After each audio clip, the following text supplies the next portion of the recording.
Without further ado, get started. Very excited about the papers that are coming up here. I'd like to introduce this morning, start out with Harry Lambright. He's a professor of public administration and political science at the Maxwell School of Citizenship and Public Policy at Syracuse University. He served as a founding director of the Center for Environmental Policy and Administration at the Maxwell School. Earlier in his career, he spent 10 years at the Brookings Institution, I believe. He's the author of 7 books, including one on James Webb, who he'll be talking about today. He's a fellow of the American Association for the Advancement of Science. He was a consultant to the Columbia Accident Investigation Board. Please welcome Harry Lambright. Thank you. It's good to be here on a Saturday morning, isn't it? Anyway, I'm not going to read my paper. So what I did is I put down some words on the board to remind me and to remind you of the sequence of events that involve Apollo. This is about a man in relationship to a national project during a very, very turbulent time in history, the 1960s. And it's an important story. I think it gets more important with every year that goes, because we look back on it and see how it's unique in so many different ways. There are people in my business who really question whether leadership, especially if you're looking at agency heads, is really worth spending a lot of time with. They'd rather say you have to study the organization. This is the important unit of analysis. And political scientists generally are comfortable with talking about elections and things of that sort, but not so much with leadership, which seems to be a very, very soft kind of topic. And how do you know it when you see it? On the other hand, when you talk to people who have these big jobs, including the present leader, Michael Griffin, what you become very cognizant of is how desperately these people are looking for models, looking for ideas, looking for help in doing the tough, difficult jobs that they have. And I think the academic profession does have a responsibility to try to look at some people who maybe stood out and were more successful than most and actually did make their marks in miles rather than inches. And James Webb certainly falls into that category. Do agency leaders make a difference in discovery or particularly large-scale technological programs such as Apollo, where we know there are these inordinate number of constraints of all kind that limit what a leader can do? And if they do make a difference, how do they do it? And are those lessons that might be learned from their experience transferable to other leaders? This is an important question because the present NASA administrator has clearly tried to transfer some of the techniques that he sees that Webb utilized to his present situation at NASA.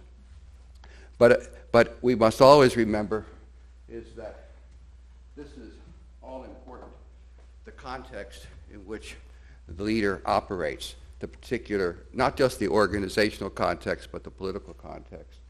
In some respects, for example, the 60s were a very unique period in American history. We look back on it now, we see how interesting they were in so many different ways. But clearly, it was clearly the time of the Cold War. But after the Cold War, with Lyndon Johnson, you started getting the Great Society.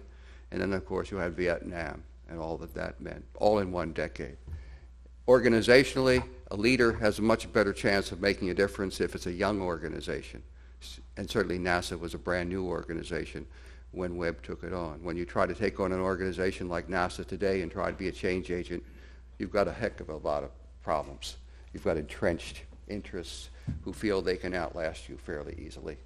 And in most cases, the leader does last only a little bit of time in Washington, D.C. It's very, very rare that you get someone who lasts as long as Webb did. Webb was the record center in terms of length of time in office at NASA until another man named Dan Golden came around, and he served from 1992 to 2001, and he now is the record holder. So What did Webb do? Well, Michael Griffin quotes Webb, and when he defines leadership. And so one of the ways he's borrowed from Webb is by reading some of the things that Webb wrote. And Webb's definition of leadership was, it is a process of fusing. This is in my paper, so you can read it. It's a process of fusing, F-U-S-I-N-G, at many different levels, a large number of forces, some countervailing, into a cohesive but essentially unstable whole, and keeping it in a desired direction. That's a pretty good definition of what a leader does, isn't it? Especially if the person is the leader of a great project, a national project. Apollo, as you all know, was a huge project. It cost $24 billion in 1960s money. I don't know what that would mean in today's terms, but it's got to be multiplied by 5 at least to get the right number today. It employed 400,000 people at its height in terms of government personnel and all the contractors that worked for it during it. It was a mammoth effort, and the only thing comparable to it would be the Manhattan Project. But this, unlike the Manhattan Project, which was totally secret, everything Apollo did was out in the open. We could see success and failure when it happened. The way I've decided to talk about this is to sort of try to link the leader with the process and try to also get it in context. Because that definition of Webb's, the fusing of various forces, come countervailing, getting them together, holding them together long enough to make a difference, is very dynamic. Because it's not static. It's not one fusing process. It's a fusing process that has to change over a period of years as the organization changes and as the political context changes. So it's a dynamic process.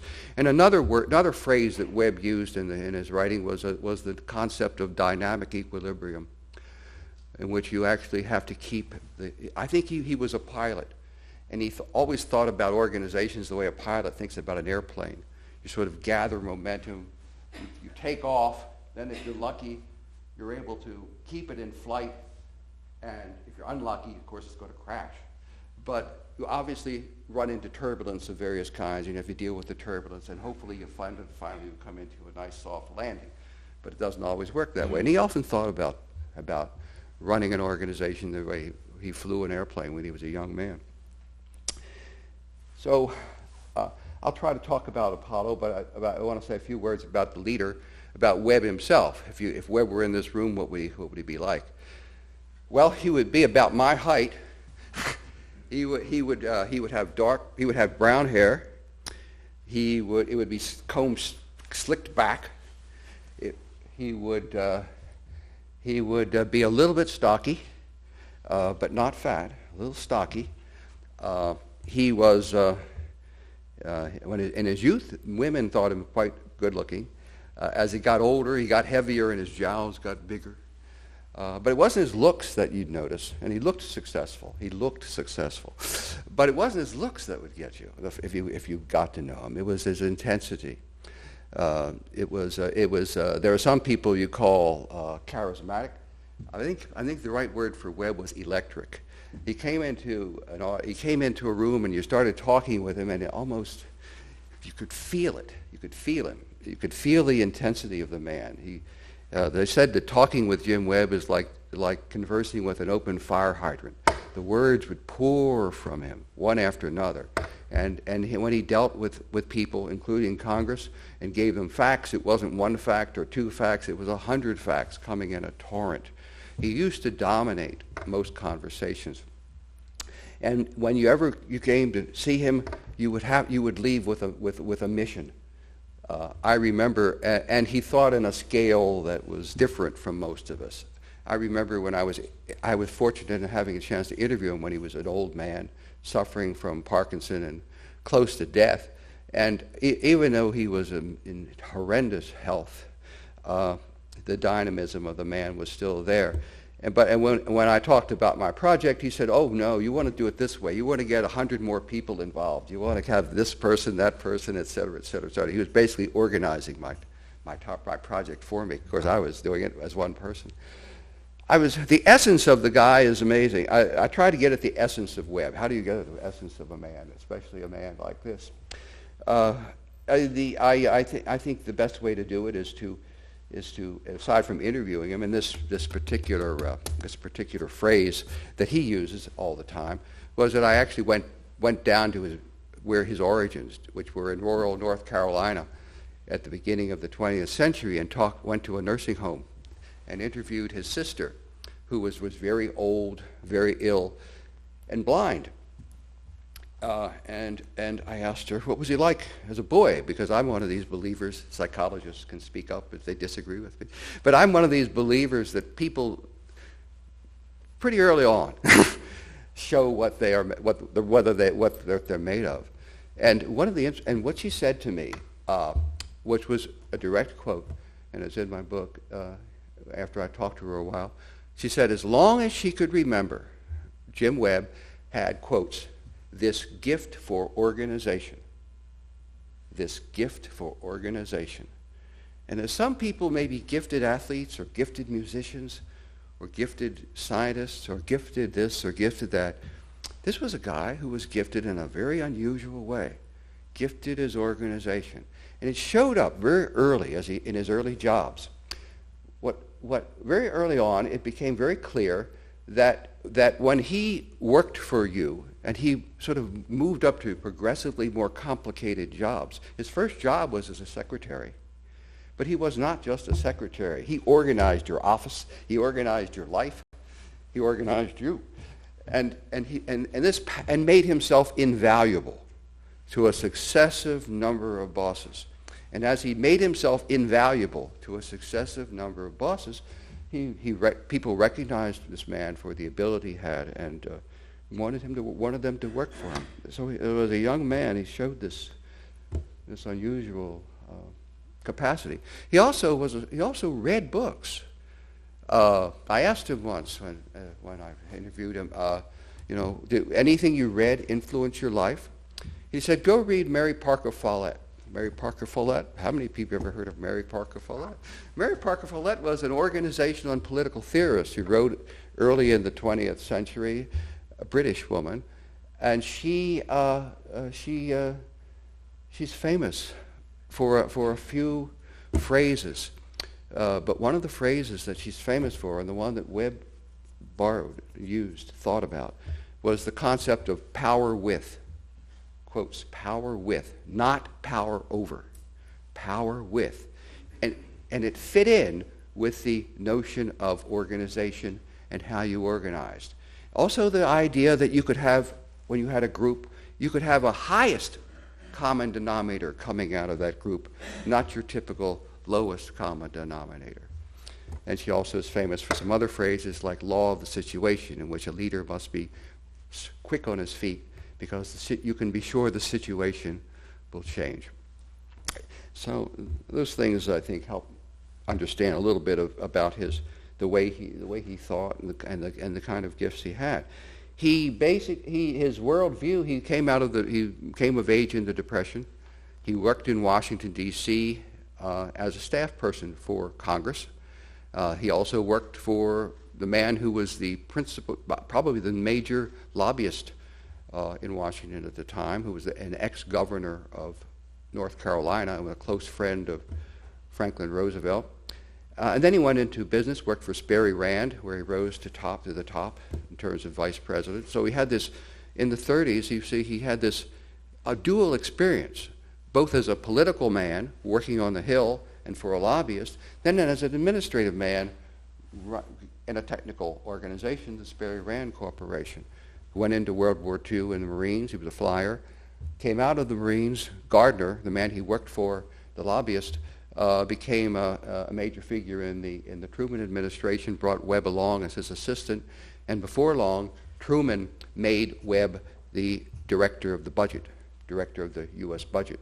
And Webb was a very young man, and for many, many, many years was the youngest man who ever served as director of the budget.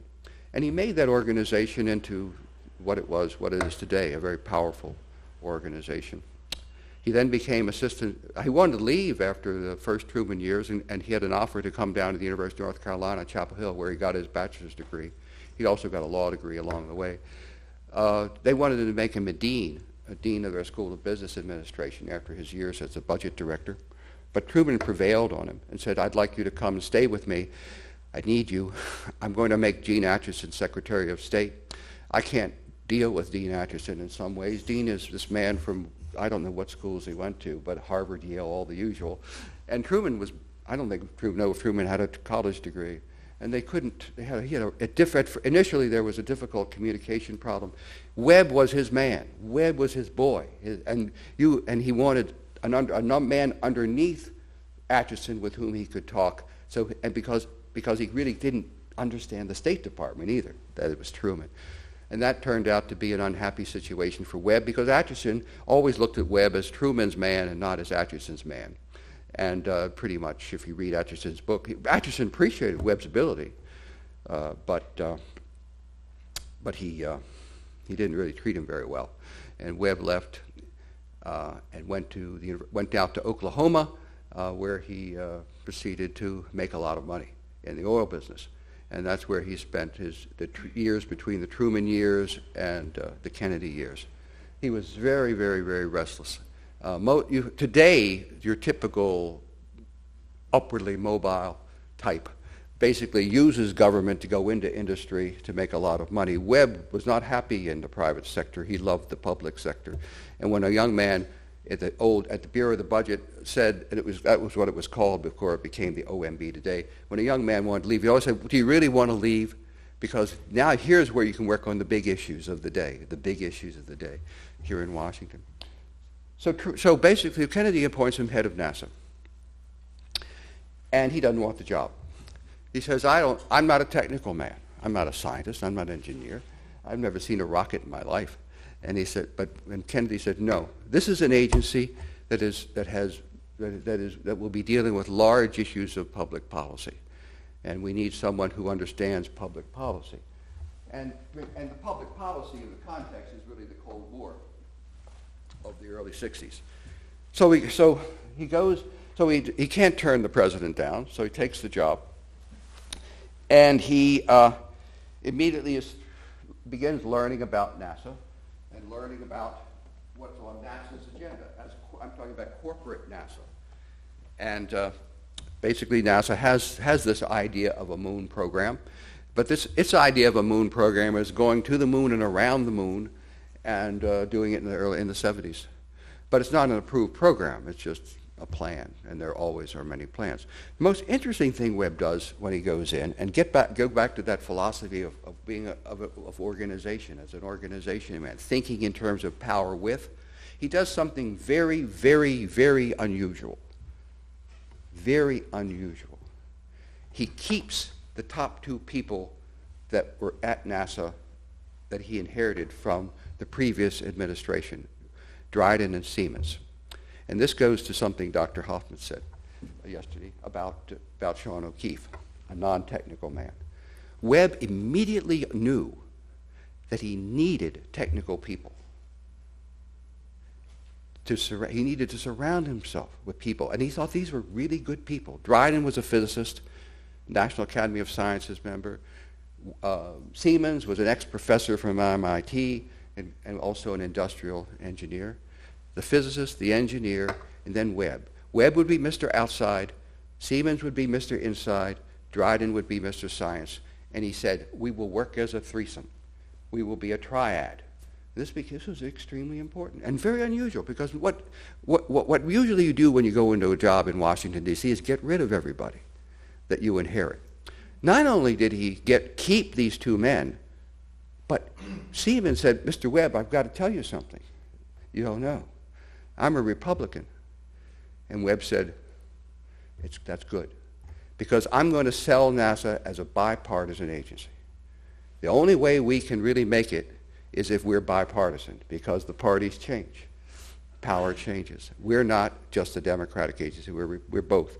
And so he gets off to this interesting start of the triad. And the triad becomes really important because later on, if I have time, I'll talk about the effort of Michael Griffin to reinvent the triad system in a different world and a different time. But that was an invention of Webb, the triad, and it was very important to him. So basically he takes us on this new organization that has an idea, but doesn't have an approved program. And pretty quickly he learns that Kennedy, in spite of what Kennedy said during the campaign when he talked about missiles and whatever, really had other priorities. And space was interesting to him, but not that interesting to him. And in effect, he had given to LBJ the job, the space portfolio. There was an organization that existed at the time called the National Aeronautics and Space Council, a White House operation, and LBJ was in charge, and he figured LBJ would run space and he would do other things. That meant that Webb initially at least, didn't talk about Apollo. It talked about mainly getting more money for rockets or more money for spaceships, but not a program called Apollo. And then everything changed. Everything changed, of course, because of the fact that you had the Gagarin flight. And the Gagarin flight was a trigger in which it put Kennedy into a situation where he felt he had to make a decision. And he asked Johnson to come up with an idea of what can we do? What can we do to beat the Russians in space? And as you know, Johnson talked to everybody, and he talked to Webb. And they came up with a plan. They came up with this notion of Apollo. And what is interesting about that, of course, is that Webb bargained with Johnson and said to him that what he said essentially is that I think we can do the science and technology. I think the thing we can do, if we want to beat the Russians, you have to establish a finish line beyond where we both are. And our system will be then in competition with their system and to see who can get to that finish line. But the finish line has to be in advance of where we are and what we can do and they can do. And the finish line is landing a man on the moon, not just going around the moon, landing a man on the moon, bringing him back, and also doing it in this decade.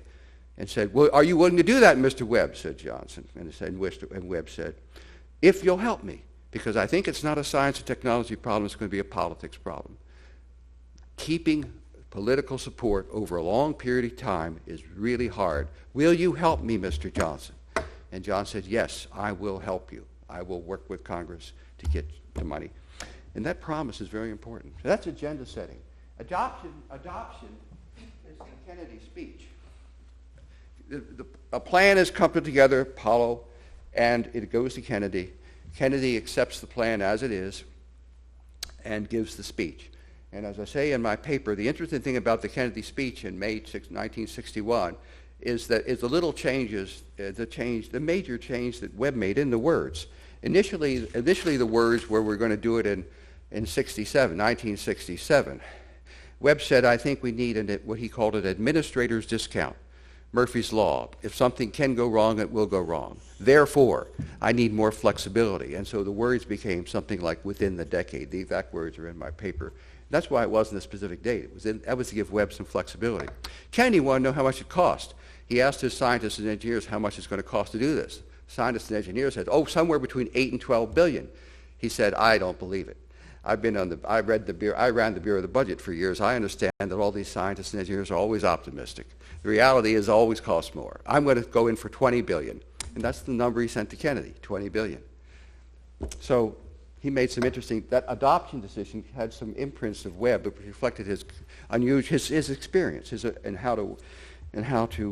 what it take to do the job. And I think it's very important to understand that because we have many examples in the present day where leaders made big decisions but didn't think about the implementation phase. Webb thought right away of what it would take to get the job done. And in the time of when he had the most ability to get decisions from a president is that when he asked for as much as he could ask and got it. We move into the implementation phase, and I pretty much have broken this into different stages. The 61-63 period is when he's trying to get NASA established. In those days, NASA was a weak agency. I mean, it was very vulnerable. Most people thought that if you're going to go to the moon, you probably ought to give the job to the Defense Department. They have the capacity. But so he had to build this agency. And so just because you have the job doesn't mean you have the job. Doesn't mean the agency has the lead role in Washington or he has the lead role in as head. And so while his words stress cooperation, power with, his other strategy was what I call neutralization. In other words, to be in charge, not only do you have to include people, but you have to exclude other people. And you see that strategy very early in the 61-63 period, because he's trying to get NASA to really be in charge of Apollo. And in my paper, I show you how these different contests, internal and external, to see if he is in charge and NASA's in charge. And the most interesting internal contest is the contest with the man he appoints to be head of Apollo, who immediately says, there isn't enough money. I need more money. He said, look, our money is, I just went to Congress. I can't go back and asking for more money when I just gotten this money. What about my credibility? He says, no, don't worry about it. He says, take it out of the scientists. Who cares about unmanned scientists? They're, fuzzy-headed, pointed-headed people. Let's take that money and put it into manned space. And Webb says, I'm not going to do it. I want to run a balanced program. So pretty soon, the head of the manned program starts leaking information that we're falling behind on Apollo and that we've got to get rid of Webb. And this goes, the media uses this, and then it gets to Kennedy. Well, Webb is more smarter than he is and knows the reporters that he's feeding this information to that's getting into the press about this, and so he immediately arranges a meeting with Kennedy. Well, anyway, Kennedy now has a major decision to make, and the decision to make is he going to go with the manned space guy who wants more money, which would be taken out of the scientific program and all the other things Webb is trying to do, or do you fundamentally stick with Webb? And the tapes, when I wrote the book, I didn't have the benefit of the tapes from the Kennedy Library, but the tapes from the Kennedy Library are amazing because it's typically when you go into the Oval Office, you go there and you're basically, kowtowing to the man, and you're saying, yes, sir, yes, sir. Not that. This was an argument between Webb and the president. And the President Kennedy said, look, I do not care about space. I care only about one thing, beating the Russians. And Mr. Webb said, no. The goal of NASA is not just to get to the moon. The goal of NASA is preeminence in space. Preeminence in space. And to be preeminent, we have to do more than just go to the moon. We have to have a science program, a communications satellite program, an education program. We've got to train all these scientists so that once we have the capability that we develop in the 60s, in the 70s, there'll be somebody to use it. And Kennedy says, Mr. Webb, you're spending an awful lot of money. You're getting like 5% of the budget, of the federal budget. I don't see where we have to spend all that money. Give me a letter explaining your position, and then I'll make a decision one way or the other. And so Webb goes back and he writes a letter along with Thiemann and Dryden. And the letter says something to this effect: is the goal of the NASA is preeminence, but within preeminence, Apollo is the priority. Never hears from Kennedy. Holmes, who's the space guy, the Apollo guy, goes and Webb stays. And that is an important decision. Believe me, it could have changed history. And you might not have gotten what came out of the great scientific adventures of NASA if that decision had gone the other way. He also has to fight with Wiesner, the president's science advisor. NASA makes it. The next most important decision is about Apollo is how to get to the moon. It was technical, lunar orbit versus Earth orbit rendezvous. Basically, what's important here is that Webb says when it comes to technical decisions, NASA has to rule. We cannot get to the moon if the White House is constantly telling us how to do our technical work. We're the technical people. And so he fought Wiesner, and again, to his credit, Kennedy backs his administrator. This doesn't always happen. So in terms of coalition building, power with, Kennedy sticks with him. He also has to fight with McNamara, because the Air Force says, we want to be a space agency. And you've got this Gemini decision you've made. That was another thing I can talk a little bit about in a minute. But the point is that the DoD is a more powerful agency than NASA. And so as I was told, McNamara had more power, but Webb had more guile. And so Webb was able to outsmart McNamara on this. McNamara's position was the Defense Department should have all of space between Earth and the moon. NASA, you can have the moon.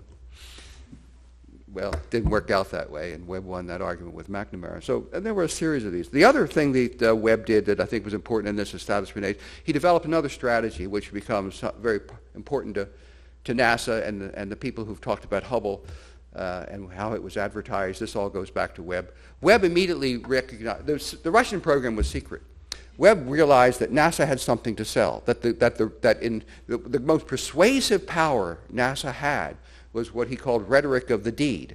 If we are successful, it will sell the program. And by being public with our successes, we will be able to do a good job. Well, Gemini was invented by his scientists and engineers because they felt they needed a program in between the one-man Mercury and the three-man Apollo. This would be a learning experience for the technical people. They learned about rendezvous and docking. For Webb, this was a way of keeping NASA in the public eye, rhetoric of the deed, in the mid-'60s while you were developing the spacecraft for Apollo. And so rhetoric was because, so rhetoric, coalition building, neutralization were the three strategies he used as a leader throughout his period. I could go on in terms of establishment. He made a lot of decisions. He had a lot of money. Probably the most important political decision was essentially the fact that he had a new center to build called the Manned Spacecraft Center, now called the Johnson Space Center. It happened to be built in Houston. Why Houston? Well, because that was the district of the man who was chair of the House Appropriations Subcommittee that controlled NASA's money. And once he did that, he locked the House of Representatives into NASA and at least Apollo into the Houston area and into the budget. So what he did in effect is this: in the agenda settings, in the early implementation stage, he basically established NASA as a lead agency for Apollo and himself as the boss of NASA. And who is in charge is a really critical point. And when you look at programs in government that fall apart, it's usually because people are so busy fighting about who is in charge that they don't get anything done. So we're off and running. The money is going way up. It peaks in 65, 66. But by 1965, 66, things are changing quite a bit. Kennedy's been assassinated. Some of his friends in the Senate are gone and replaced by a genuine enemy of head of the Senate Space Committee. And his job in this middle period is to keep up momentum. Now the country's changing, and this is the important thing that I always understand, because people say, you said yesterday, people think a president makes a decision and that's all there is to it. But what happens if the president's changed? So all of a sudden, Kennedy's gone, LBJ is president. LBJ says, I love space, but I want to make my mark. We have a thaw in the Cold War. I'm going to move in and I'm going to build a great society. NASA seems awful irrelevant to the great society. So what Webb does now, politics of rhetoric, he basically repackages NASA as a great society agency. He has this program called Sustaining University Program. I talk about it in my paper. Sustaining University Program is a big money grants program, and he distributes the money very carefully geographically around the country. He also trains graduate students, and he builds facilities for universities, space centers, and he talks about a space age America, and LBJ loves it. Space age America, that fits really good with my great society. LBJ's jumping up and down. Thank you, Mr. Webb. You're making you're doing a good job for me. I don't write about it in my paper, but I'll tell you, he does a lot of favors for LBJ. LBJ's biggest interest is civil rights. He goes down to Alabama. The man who's giving LBJ a lot of problems is a man named George Wallace, because of the fact that he doesn't want to desegregate. He literally threatens George Wallace and says, we're going to take away the Marshall Space Flight Center from you unless you go along on this desegregation business. So he's not just an administrator. He plays political hardball. And this, of course, is very important in keeping LBJ on his side. So this middle period is a maintaining period, maintaining momentum, and to adapting NASA to the Great Society but he's still doing everything he's supposed to be doing on space. What he can't do, because the country is changing, is you're now moving into the Vietnam period as you get into '66, and all of a sudden the campuses are erupting. So what was a wonderful program that he was selling to Johnson, all these fellowships for students. NASA had the biggest fellowships for scientists of all the government in the early '60s. Well, all of a sudden John said, look, the universities are my enemies. They're complaining about the war. Why are you giving, and this is Johnson, why are you giving all this money to those little bastards, those students, in other words? I want you to kill this program. And he bargains with Johnson, and he's able to sort of say, I'll get rid of it, but gradually. The money is getting tighter now as you move in. So by '66, not only has NASA peaked in terms of budget, but also you're getting this argument that if we can, why are we spending all this money on the moon when we have these problems in housing and health and all these other things? So a lot of people are looking for that money that NASA has. And he can't sell. He wants to talk about the program after Apollo, the post-Apollo program. And Johnson and the budget people, they don't want to hear about after Apollo. Get Apollo done. So he starts worrying about the same thing Griffin's worrying about today, the gap. You know, you're going to have a product line of Saturn rockets. What happens when that line ends? What's going to happen to the space program? So we can't talk about going to Mars. He just tries to invent some program that will keep the line of Saturn rockets going. And he can't get a decision out of Johnson, who says, I don't want to put in more, I don't want new taxes. I've got to pay for this war. I've got to pay for this great society. Where's space fall in? Well, the Russians, we seem to be ahead of the Russians. Great, we can cut your budget. It's not so important anymore. You're succeeding. Your reward is to have your budget cut. Okay, so basically he's not being able to sell post-Apollo very easily. And along comes '67, a crisis. The three astronauts sitting on a pad. You have the Apollo fire, your first great accident in space. All of a sudden you have a crisis. NASA comes to a stop. Everybody is worried. What are we going to do about it? And in my paper I say that when it happened, what does Webb do? What he says to his staff is, this is an event we have to control. This is an event we have to control. And how does he control? Well, he has to think about this question of power with the coalition. He immediately goes over to the White House, talks to LBJ. LBJ is shocked too by the event, and Webb says, look, they are calling for an independent investigation. And I think if you want an independent investigation, Mr. President, we'll give it to you. But remember, Mr. President, what happens with these independent investigations? They can go off on tangents. There's a lot of talk in Washington about the North American Contract Award and the conniving of certain people, including a man named Bobby Baker, who happened to work with you, Mr. President, years ago. Mr. President, you want to be elected again, don't you? This could be a problem for you. So basically, he's able to talk to a president in a president's language, and especially a Lyndon Johnson type language, and essentially says, okay, Mr. Webb, what should I do? And he says, well, I think this is what we ought to do.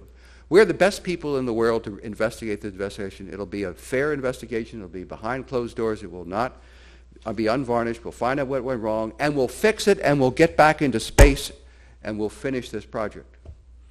And Johnson said, okay, you do it. You run it. So basically, the investigation is run by NASA, mainly Webb, but it's done in Florida, done away from Webb, and essentially he also gets Congress to go along with this particular plan, the investigation is underway, and meanwhile Congress is which said it would essentially conduct its own investigation after the NASA investigation was over, do hold one hearing. Now, as I said to you, along the period of time, people in Congress change, and some of the friends of Webb change, and his principal enemy in Congress becomes head of the Senate Space Committee, a man named Anderson. And lo and behold, he goes before the Anderson Committee, and Walter Mondale, who is a liberal Democrat and who wants to run for president and who believes the space money is better used for social programs, says, Mr. Webb, what about this Phillips report? Phillips report? What Phillips report? Turns to Thiemann. What's Phillips report? They said there is no such thing as a Phillips report. Gets back to the office. The general counsel comes in. I found it. What? The Phillips report. There is a Phillips report. What was it? Webb didn't know about this. This was reported in 1965 by Phillips, who was the number two. The man he put in charge of the Apollo program was a man named Miller. Phillips works under Miller. The Phillips report says that the performance of North America and the contractor is terrible. We have to shake it up, and we have to replace the head of it. And NASA didn't do it. 5 minutes. So in effect, what happens is that Webb becomes suspicious of his own organization. He thought he had a perfect management system. It now turns out he did not. One of the people down at Houston had gotten information about a fire a few weeks before it actually happened, and he sent back the information saying, I think it is a risk, but it's not likely to happen. And of course, it did happen. So Webb, therefore, has to make some major changes in his own organization. But what is also interesting is he makes changes in North America and the contractor. Behind closed doors, he basically dictates the changes that have to be made by North America and the contractor. And when the contractor says, I won't do it, he threatens the contractor by saying, if you don't do it, we're going to get Boeing in here to do it for you, which would be quite a bargaining piece of poker. Ultimately, the changes are made inside NASA. The changes are made inside the contractor. He goes before Congress, explains the changes. Congress then comes after him personally to try to get rid of him. The New York Times calls for his ouster. NASA is defined as never a straight answer. In effect, it's a kind of brouhaha. In the end, Webb does win the battle, and he wins for an interesting reason. What has happened is that he gets rescued by a woman that was the only woman in the Senate, a woman named Margaret Chase Smith from Maine, who was the senior Republican on the Space Committee, and is totally independent. And in fact said, Mr. Webb, the North Americans coming after you. They're telling all the Republicans to bring this bureaucrat down to size, but I'm going to stand up for you because I think you're right. She was the first senator to come out against McCarthy. She goes against her party in defending Webb, and she swings the men on the committee. She's the only woman. And anyway, 60, you all know what happens. Essentially, he makes these fixes inside of NASA. Saturn goes up 9 months after the fire. Rhetoric of the deed. Apollo's space program's back in business. He makes one last decision, which is the circumlunar decision. And that decision is to send astronauts up to the moon and make them go around. It occurs in 1968, the end of a terrible, terrible year. The environment context is dominated by Vietnam at this stage in history. In addition, Martin Luther King is killed, Robert Kennedy is assassinated, riots all over the place, fires in Washington, D.C. Time magazine is going to make its Person of the Year the dissenter, but when these astronauts go around the moon and read from Genesis, it's magical. And they become the Man of the Year, the 3 astronauts. That was 68. But before that, just shortly before that, Webb goes in to talk to Johnson. He said, Mr. Johnson, you're not running. You're going to have a new president. I think it's going to be Nixon. I know the first thing he's going to do is get rid of me, and I know that. But I'm worried. What happens to NASA? We're going to be ready for the Apollo flight just then. What if it could disrupt the organization? We need stability. We need stability to go to the next step to the moon. And he says, what are we going to do? Well, Johnson is utterly distracted by the Vietnam at this stage. Webb says, well, look, I think what we can do. Siemens is gone, but I've got this great man coming in as my deputy named Payne. He's a technical man. We will depoliticize the agency. I will leave. Payne will come on. He's a good engineer, but he's not a political guy. And that will depoliticize it. And there's a chance that Nixon will keep him long enough for the flight if we depoliticize the agency. Johnson said, "That's a great idea, Mr. Webb." He picks up the phone. "Send the press in. Mr. Webb has an announcement." "Mr. President, I haven't talked to my wife. I haven't told my wife. I haven't told Mr. Payne." "Mr. Webb is going to have an announcement. See you, Jim." That's Lyndon Johnson. So he staggers out, meets the press, explains that he's leaving, and Mr. Payne will be taking over on an interim basis. The big flight takes place in 1969. Webb is not part of the celebrations. He's sitting at home watching television. He's just a citizen at this stage of the game. Nixon doesn't invite him to anything. And he basically, but Payne is kept long enough for the flight. There is stability. We get to the moon. I asked Mr. Webb, how did you feel? And he said, "Well, I felt my mission was accomplished." Thank you.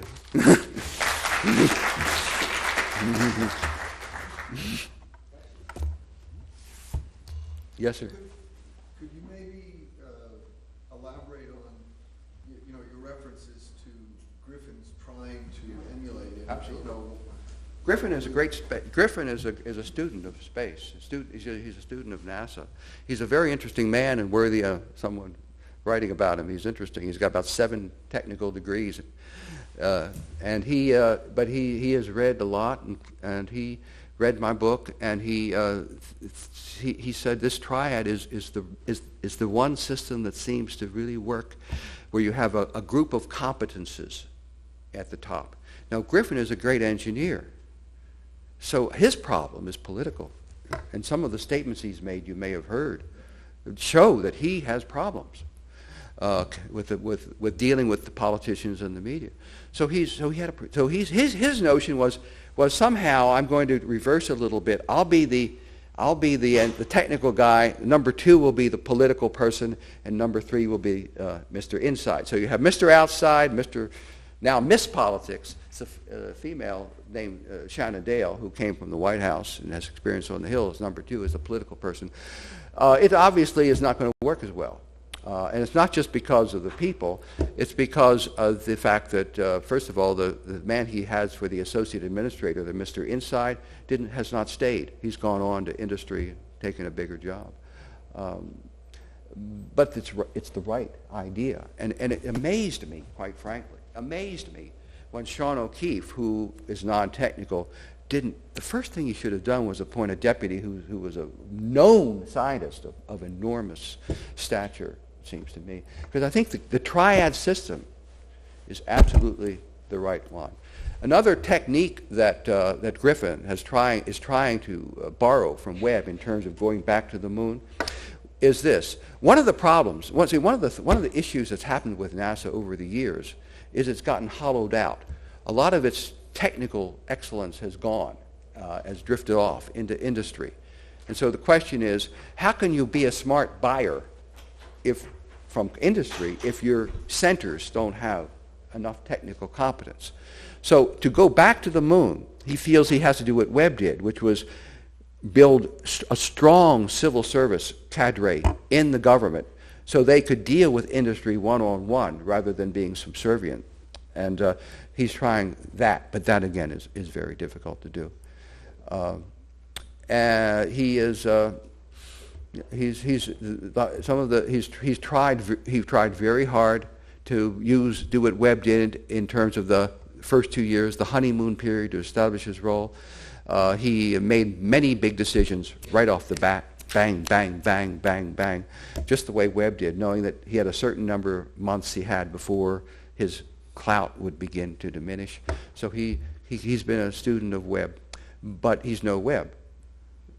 Webb was an unusual person, and I think that you haven't seen anything like him in government since. A man who was not just a good manager, but a good politician. The blending of the two is so rare. Yes, ma'am. On the bus yesterday, when astronomers at large heard that this new space telescope was named after James Webb, people were not happy.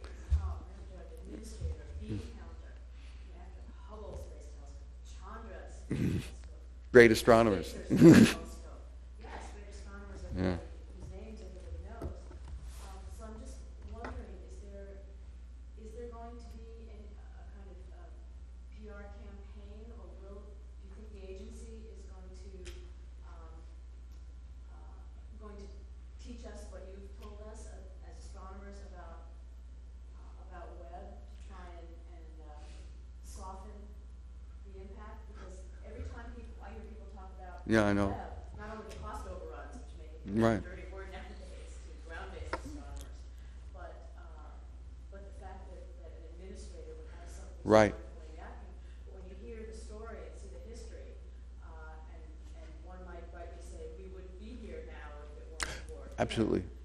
That would help, but I think Absolutely. the average astronomer on the street doesn't know this. I know for a fact that what most people think is the single biggest science planetary mission was Viking in the 76. Wouldn't have happened without Webb, because Congress was killing it, was going to kill it. And I mean, the way programs are done is you make decisions, but they don't happen for 10 years. And in fact, that a lot of those things that happened in the 70s were planned in the 60s. What happened when they named the telescope after Webb, and it was a Sean O'Keefe decision, and he because he felt he deserved it. He's like Griffin. He thinks Webb was the greatest administrator and deserves credit, and never has gotten the kind of credit he deserved. People just say, Kennedy did this, and then it just automatically happened. What happened is that Ann Kinney, who was head of the astronomy program, asked me, said, "We're desperate. Please come down, talk to these astronomers. They're up in arms." And so they had me come down to NASA and Goddard Space Institute to talk to the government astronomers about Webb, and they said, yeah, I see. And the head of science, Ed Weiler, was the head of science then. He said, "Has Webb done anything for science?" And I said, "Absolutely." I talked about the Kennedy meeting. My goodness, didn't know that. So these fellows don't know history. They don't really know any history, and they don't understand that just because things are the way they are today didn't have to be that way. Somebody made a decision at a pivotal point when it could have gone this way or could have gone that way. And there's no question now from the tapes, Kennedy didn't care about space. He cared about beating the Russians. That's what he cared about. And science was nice to have, but really, push comes to shove, it's nice to have, but it's not that important. And so, but I would be happy to do it if at any time, because I think it's tragic that the astronomical community does not appreciate what this man did for them. But I'm the only man in the world who knows this, I think, frankly, that when he was a young man, his father was a superintendent of schools. His degree was in education. What he initially wanted to be was a science teacher. That was his initial ambition. It didn't happen, and we got what we got. But the point is, he was deeply interested in science. When he talked about a space-age America, you know what the model was in his head? The research triangle. That's where you had all this talk about spin-offs. He believed the university, read in my paper about the Sustaining University Program, these memos of understanding with presidents, he believed the university could be an engine for change. And it could take science and technology and turn it into jobs. And he thought North Carolina was going to become a greater state because of the 3 universities. And so he was a true believer in science, a true believer in the role of universities, and probably gave the universities more credit than they deserved in terms of his belief of what they could do. He was an apostle of science, and he doesn't get the credit. The scientists have not given him the credit. Yes, ma'am.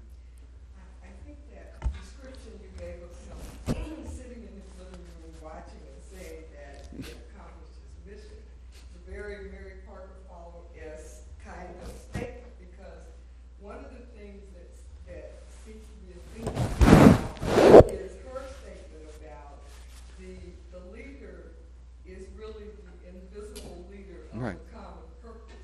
And he throughout had such a strong belief in the common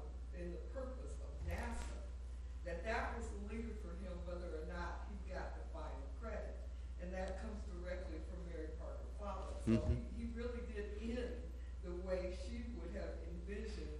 Whether or not he got credit, he was true to that vision and mission. And it was so strong in his life that that's what he kept saying. The important thing is NASA. The important thing is what it does. Yeah. He kept that in the forefront. That's right. He did indeed, and that's from Mary Parker Follett. If you ever see pictures of Webb from the 60s, what you're always going to see is something really interesting.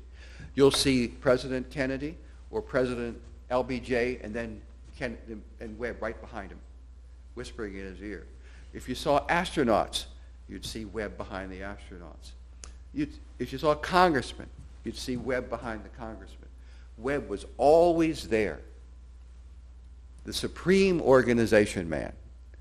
And he's right. And NASA was basically what made him different, I think, from Golden. You may want to comment on this. Another administrator. One of the things that happens with being in NASA, you get a lot of visibility.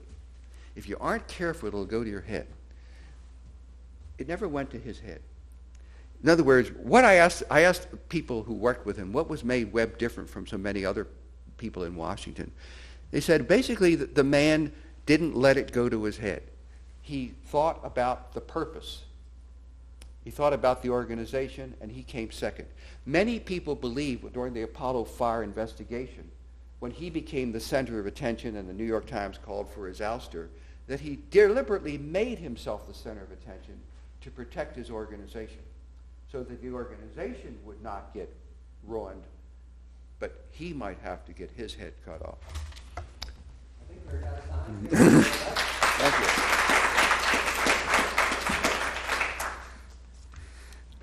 Thank you, Harry. One thing that I take from it, we can maybe pick up on it later from Harry's discussion in his paper, is talking about the importance of context and leadership, and how crisis kind of also is the perhaps one of the things that helps leadership and discovery. It helps fund it and fuel it, and at the same time, like in the Vietnam War, sometimes can detract from it. So the context of crisis, I think, is important.